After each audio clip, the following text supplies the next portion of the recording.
woke up like 4 o'clock in the morning, and I was busy in the that work battle. What you can say that completely busy, and a lot of things were going on at that time. I was just thinking about something at that moment. There was a battle which was going on between me and something inside me at that time. So when he shared that whatever comes to your mind and whatever comes to you, and the Holy Spirit tells you, just share that. And I said okay. Though it was a busy day, completely occupied. So I'll just come to the word. It's from James chapter 1, from verse 12 to 16.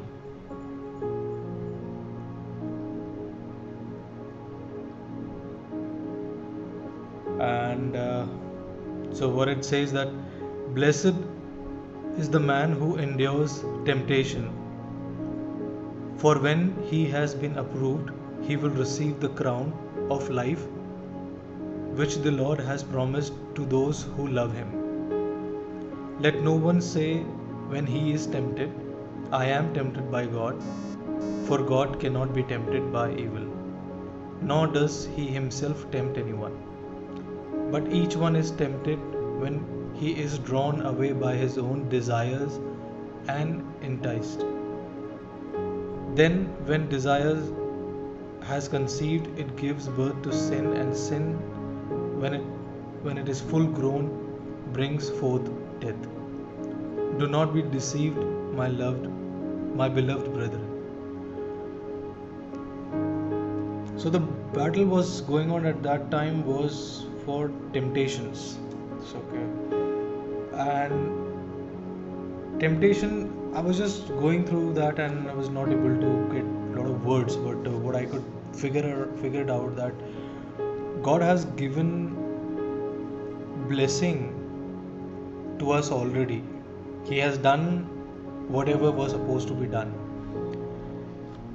He has left that kingdom for us. He has left that open highway for us. So it's like a big open highway, and there is no obstacle in that. But what devil does, what this thief does to you, is very small things. He can do only very small and petty things. He can just create a roadblock, a very small things which can just fit on the tip of your tongue, which can easily be there, and it comes from within. So what is there inside you desires can be anything. The temptation can be of anything. Okay, it must be like that you had good meal, but it's just that last slice of pizza, or the last leg piece which is kept, and you still think that maybe I should take that and I'll have that thing and it'll be done. And what happens that when you have that for an hour or two, that you're not able to sit properly, or not able to sleep or relax yourself, and just struggling to get that thing digest. All right. So temptation can be like this. So it's a very small things. What I've observed is that we should always count on our blessings which God has already given to us. We should always focus, not tempt for things which we don't have. We can have desire, but God will give that thing right at that time, when the perfect time. His timing is perfect. We can have desires, but we should not be tempting on that thing again and again, and we should not be focusing of what we are doing or what we can do right at that point. If we focus on the small things that distract you from anything which distract you from your path, you're going somewhere, and if it distracts you from your path, is not from God. It's not from Jesus. It's not the godly thing. So, and whatever the thing is, whatever all the great things or all the wonderful things are written in Bible, and whatever you talk about anything, you talk about bravery, you talk about temptation, which I'm talking about, forgiveness, anything. In human flesh we are weak. It's written everywhere. When I was reading about this temptation, you just Google it, and you'll find that we are strong and willful in our spirit, but what we are weak is in flesh. So we tend to fall for our temptations like that. But if we keep on in the word, if we remain ourselves in the word, that's the only way we can avoid ourselves falling in the trap of the enemy. An enemy cannot take that away from us. That's the glory which is already there for us. He can just delay it, but he can't take it away. But it's us. If we remain in word, we will get there. Eventually we will get there. And that is a promised land given to all of us. That is not going anywhere.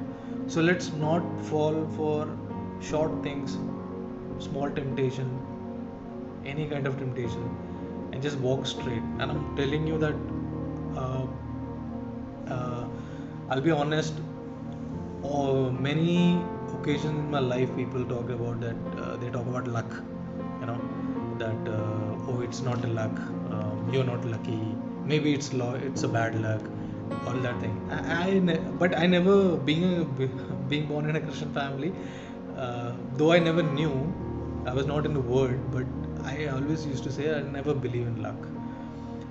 I will do whatever I have to do. I will take my path, which is a straight way and straight path, and God will make sure that everything fall in my way. Everything will come to me. So He has already sent everything and kept everything for us. It's right there. So for the last slice of bread or pizza, I don't have to worry about it. It'll be there, kept in the fridge. I can take it anytime. I can order it. It's the food, anything. I don't have to tempt about anything.